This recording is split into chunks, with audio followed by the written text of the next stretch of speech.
Welcome back. My name is Mick Hayes. That's Mick like Mick Jagger and Hayes like Isaac Hayes.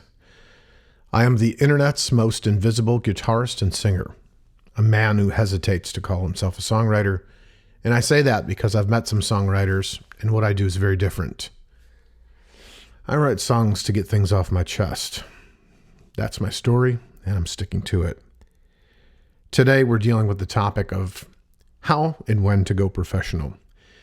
Now, there's really no right or wrong answer for this, and I definitely am not an expert by any stretch of the imagination, but the quick and dirty answer I've always given when asked is when you're physically, emotionally, financially prepared to devote 40 hours a week towards success.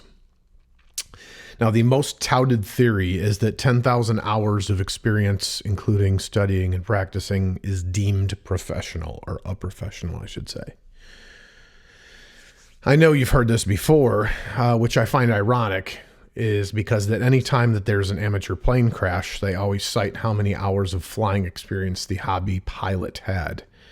I mention this to, kind of not bring a dark cloud to the conversation, but to introduce some reality to the topic.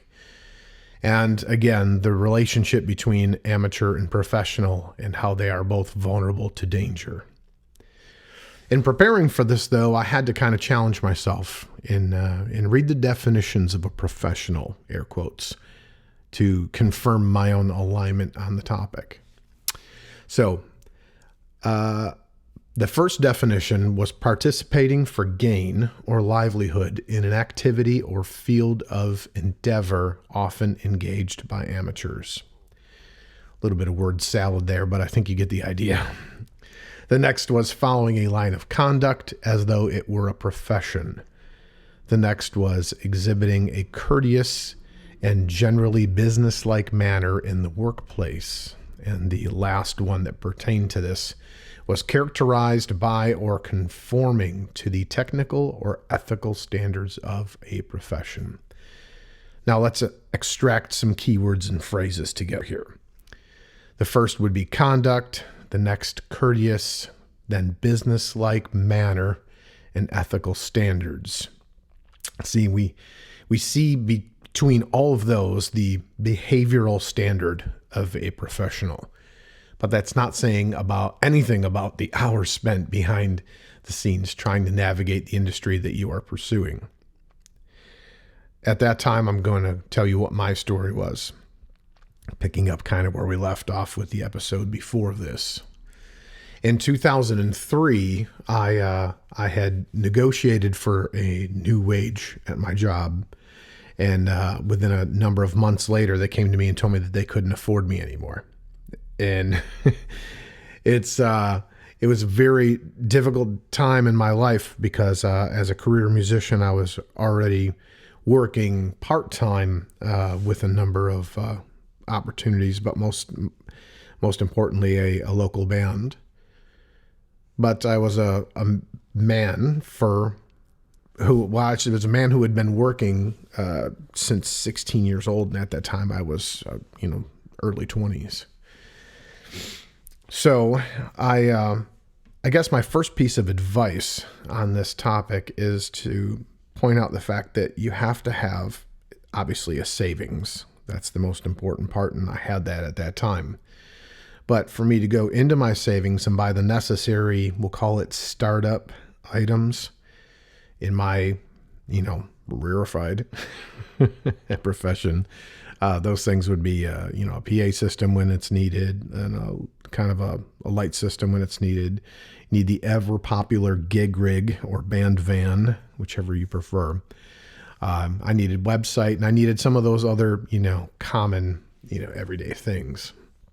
So rather than go and depleting my savings and knowing that I wasn't going to get any work on the calendar for anywhere from 3 to 6 months, which is another very important point, by the way,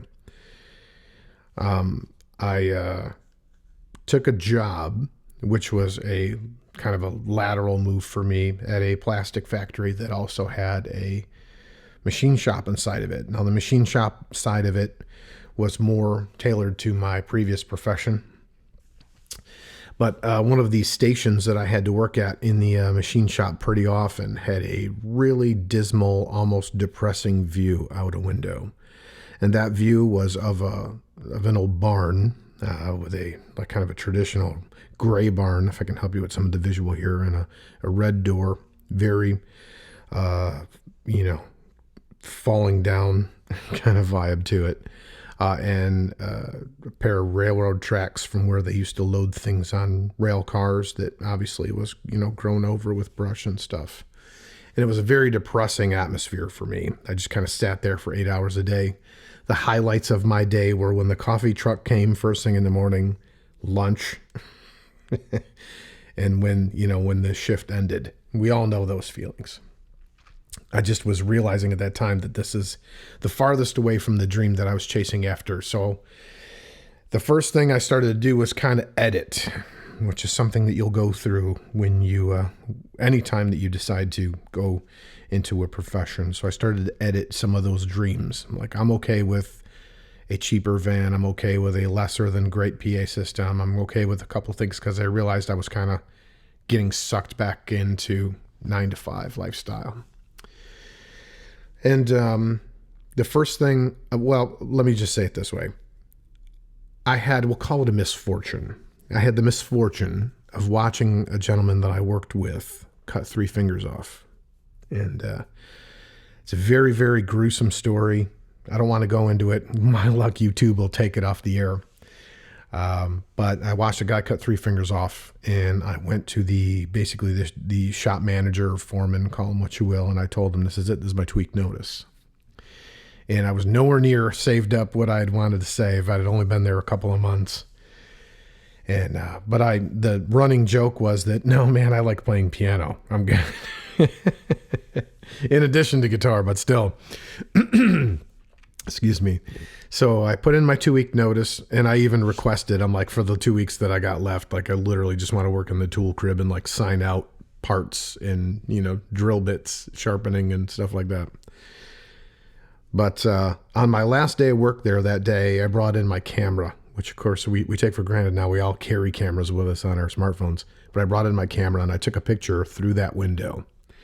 And I kept that picture on my desk until literally this last August when we moved from New York to Tennessee. So I guess the second point I'm going to put it here in this podcasty is having a visual reminder like that. It is extremely important, in my opinion, to your growth and your establishment. And it helps kind of set a goal for me. That reminded me every day of how much it sucked to stand there and all the feelings that I went through for that. And then when I did my first photo shoot, we did it right outside on those train tracks there. And again, I'm not a big fan of the musician train track shot, but for that moment, it made sense. It made sense. Yes, it did. Jeez. For that moment, it made sense. So my very first photo shoot as Mick HAYES is standing outside of that window. And that meant a lot to me. And other people probably were like, why did you pick this area for a photo shoot? But that meant everything to me. So again, the second point is, I think, a daily reminder. Some object, some motivator is something that you need to keep, like, the behind the scenes work, those 40 hours a week that you have to put in. That's something to look at every day that says, nope, I can't fall into the trap of just scrolling on social media. I can't fall into the trap of waiting for the phone to ring or sending out emails. None of those things are just good enough. I'm looking at that picture and I'm going, I'm not going back to that. I've got to make my mark next month. And that really, truly helped. I haven't had a day job since 2003. And I say that to inspire you. That's not a bragging point. So any other advice I would give you on this topic, I guess, take it for what it's worth. For instance, I spoke at a recording studio once on the topic of recording and songwriting. And it was a panel of, musicians and songwriters and such. And my opening statement on the panel was, if you came here for award-winning advice, You won't get it from me. I've only been on the Grammy ballot. I've never won a Grammy award. But that certainly doesn't mean that I don't have enough experience to inspire you to try. And I'll add to that, after many more years of experience, that I've been in situations with some of my absolute heroes. And I'll give you one example is Steve Vai. Now, when you listen to me play guitar, if I were to told you I was, supremely influenced by Steve's playing, I play nothing like him at all. But being influenced doesn't mean you have to sound like. And the same goes for painters. I mean, there's painters that were influenced by, Picasso or Rembrandt or whomever, that even though they were influenced by them, they took the influence to start their career. And you might not see his or her paper paintings might not look anything like that. And I think that that's a very important thing to kind of grasp and really take with you, because you can be inspired and influenced by somebody, but you don't have to sound or do exactly what they did. So once again, I'll say that anybody who's listened to any of my music or who's listening to even this podcast right now, I'm grateful that I have your attention, and I'm grateful that I'm able to kind of speak into your life based on a couple of the experiences that I've had. But there's also that moment where I'll kind of remind you that I haven't accomplished enough yet in my eyes. But the point of this is, if you decide to go professional in whatever industry it is that you're chasing after, there's a couple of things that, in my opinion, I think they're very obvious. There's very obvious things that we've talked about even so far in the last 12 minutes. But maybe firsthand experience of someone who did it and has experienced a level of success only in saying that I've never had to say, would you like fries with that at my age? I guess that counts for something. So another thing I want to kind of bring up at this point is you have to be willing to try everything, especially in the beginning. Trying everything will help you further define and narrow in the area that you're most interested in. And again, for me, I've told you I sang on radio jingles. We can get into a whole episode on radio jingles if you guys want one day. I've moonlighted with other artists. I've done co-writing. I've done a little bit of everything just to know really who I want to be. They're all related, but it took me that long, to kind of narrow in on what it was. And then if you go back to my first episode, which was, on my other business, Move the Needle Music, that has kind of afforded me the ability to, we'll call it, have the luxury to not have to go out and do some of those types of gigs that I don't enjoy anymore. I mean, there are a number of videos of me playing in some place called, let's just, Average Joe's Bar and Grill or whatever it is, where there's a TV over my head and I'm arm's length away from people that are actually playing in the dartboard. And just because it crosses my mind now, I'll tell you a fun story about a place called the Poorhouse, spelled P-O-U-R, cute, where we used to play. Literally, my microphone was at least, I'm going to say, 36 inches from the ladies' room door. I mean, some things that I've had to do were definitely not glamorous. Oh my gosh. I have more of those than glamorous gigs to probably tell you, if I'm being 100% honest. And you will too. So again, another point. Chances are the hardest thing that you will really, in my estimation, that you will go through is evaluating those things like we talked about before. Conducting yourself professionally, having courteous behavior, business-like manner, ethical standards. Those are all things that you're going to do when you're representing yourself. But there's that person That person is you that has to motivate yourself every day. And I do this every day. I don't say anything. It's none of that, like that meme that goes around about getting up and making your bed every day. It's none of that stuff for me. It's knowing exactly what I want and that I haven't achieved it yet. And nothing is really going to be good enough until I achieve it. But in the tight of truth, that has gone on for so long for me that I don't know what good enough looks like anymore. And that's kind of a good transitional point to tell you that you will hear no hundreds and thousands of times based on what you're trying to do. The only advantage that social media and all the things that have transpired over the last couple of years is now when anybody here's what I'll say. No, when anybody says no, they're a lot nicer about saying no. I've had, I did American Idol years ago, and I've literally had people tell me I was too short and I was bald and I was overweight and I was all those things. Thankfully now nobody wants that stuff getting screenshotted and sent out into the ether. Now they're very nice about it. And I can give you guys examples of that stuff if that's something you take interest in throughout the course of these podcasties. But my closing statement,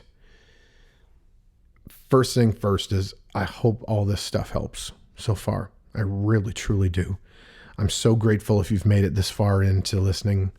I try not to ramble. I try not to yammer. I really want to make this thing helpful. And like I said, some of this for me is therapeutic. In any sense of therapy, it's kind of like talking out your points, putting them out, so I can see them, whether it be on paper or not, and getting things in front of me so I know, because I'm starting this all over again along with you. I'm starting my career up again, and you're part of the journey. So thank you. But my warning for you, I call it the thick skin warning. That's literally what I wrote down on my paper here. Take criticism professionally and not personally. That's the bumper sticker that I should come up with eventually one of these days. And I mean that. You're going to hear no so many times. You're going to hear, I don't like it. I've had people tell me they didn't like my songs. I've had people tell me they liked my songs, but they thought it could be better with this, that, and this. I've had people tell me I need to do this. At some point, you will hear no so much, so often for that matter, you won't know what you do right anymore. God, I hate saying that because it's the truth. You will. And I will too. And I already have. But you will hear no so often. You will start to question what you do well. And it's my advice to you that you go back to the start and you look at that, for me, it's that picture. I am not going to go stand at a factory again and run the risk of cutting my fingers off and listening to all my ideas die alongside, alongside the droning of the machines in the factory. I'm not going to lose all of my heart and my, the fire that's in my belly to the background noise of a factory and the, the guy that you work with or the gal that you work with or the, the people that cut you off in traffic, whatever it may be. I'm not going to go through that stuff. So the next time somebody tells you no, even after you started it, and it's none of that, like when one door opens, another door closes, and one door, whatever cliches that people throw at you. Some of that is really true, but it's been talked about to death. You have to find a way to motivate yourself. And that's going to come within. That's going to come with the beginning of this dream.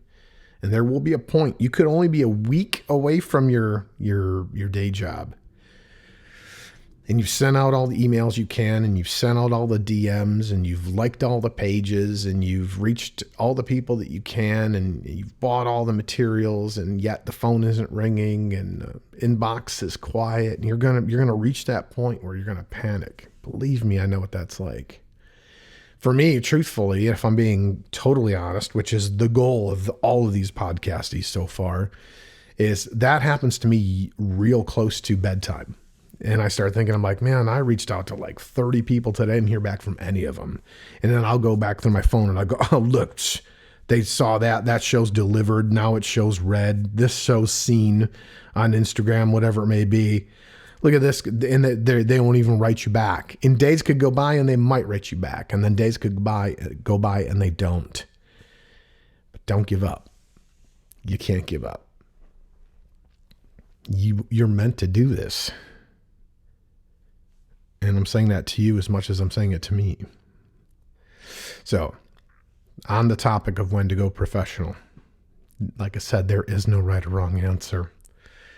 But the best quick and dirty answer has always been when you're physically, emotionally, and financially prepared to devote 40 hours a week towards your success. I mean that. I hope that this helps. I'm so grateful that you tuned in and listened. But most of all, and I mean this, I hope that it just draws me closer to you. Thanks for listening.